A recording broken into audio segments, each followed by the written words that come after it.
Die Archäologie eignet sich hervorragend, die Lebensweise unserer Vorfahren kennenzulernen. Wir wissen heute, wie sich unsere Lebensqualität seit unserer Zeit als Jäger und Sammler massiv verbessert hat.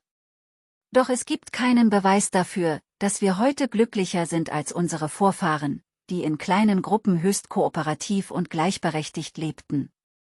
Es gab keinen Besitz, wenn ich ein Messer brauchte, dann verwendete ich es. Wenn ich es nicht mehr brauchte, legte ich es weg und der Nächste nutzte es. Unser Stamm wusste intuitiv, dass wir nur so stark sein konnten wie unser schwächstes Mitglied. Es gab keine Hierarchien, keine Anführer.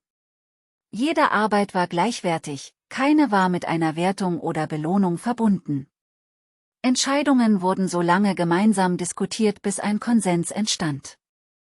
Diese Eigenschaften waren für unser Aufsteigen an die Spitze der Nahrungskette entscheidend. Der Mensch wurde sesshaft, denn wer will schon jeden Tag 10, 15 Kilometer herumwandern, wenn es nicht sein muss? Dann kam die Landwirtschaft und die Tierhaltung, die immer intensiver und einseitiger wurden. Eines Tages wurden die Ernten nicht mehr aufgeteilt, sondern privatisiert. Der Übergang vom Leben als Jäger und Sammler zu einer sesshaften Existenz mit Ackerbau und Viehzucht führte zu Fortschritt, aber auch zu Ungleichheit, Ausbeutung und großen, anonymen Gesellschaften. Die Menschen waren weder biologisch noch kulturell für die Probleme gerüstet, die damit entstanden. Allmählich akzeptierten wir das Modell, das wir als Patriarchat, als Systeme von Herrschaft und Unterdrückung kennen. Wir einigten uns auf eine zivilisierte Sichtweise oder Kultur. Das sind die Dinge, die man uns beibringt, von Glaubensfragen zu Lebensmodellen, die jede Kultur unterschiedlich sieht. Wir missachteten dabei aber, dass uns der Fortschritt immer weiter weg von dem brachte, was wir als menschliche Natur bezeichnen. Heute leben wir in einer Welt, die vom Wettbewerb geprägt ist und in der sich immer mehr Menschen isoliert fühlen. Man schließt sich in der Absicht zusammen, eigene Interessen zu verfolgen. Zudem fehlt meist die Kompromissbereitschaft, es gibt wenig Toleranz. Wir können eine Gesellschaft schaffen, in der die Menschen zufrieden sind. Aber wie soll das gehen?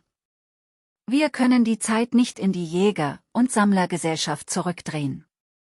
Es ist banal, immer nur darüber zu reden, dass wir sozialer werden müssen. Nein, wir müssen institutionelle Lagerfeuer schaffen, dort sitzen die Menschen, mit denen man im Alltag zu tun hat, beisammen, reden, diskutieren, nehmen sich gegenseitig ernst und hören aufeinander, dann engagieren sie sich.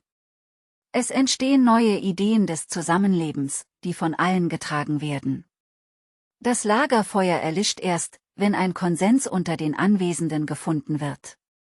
Wenn wir die Demokratie irgendwie lebendig machen können und sich mehr Menschen verantwortlich fühlen für ihr unmittelbares Umfeld, dann sagen sie nicht einfach Nein, sondern machen mit. Das ist vielleicht naiv, aber jeder andere Weg als den der Selbsterkenntnis, Kooperation und des Verzichts brachte uns bisher näher zum Abgrund und gab uns ein immer flauer werdendes Gefühl.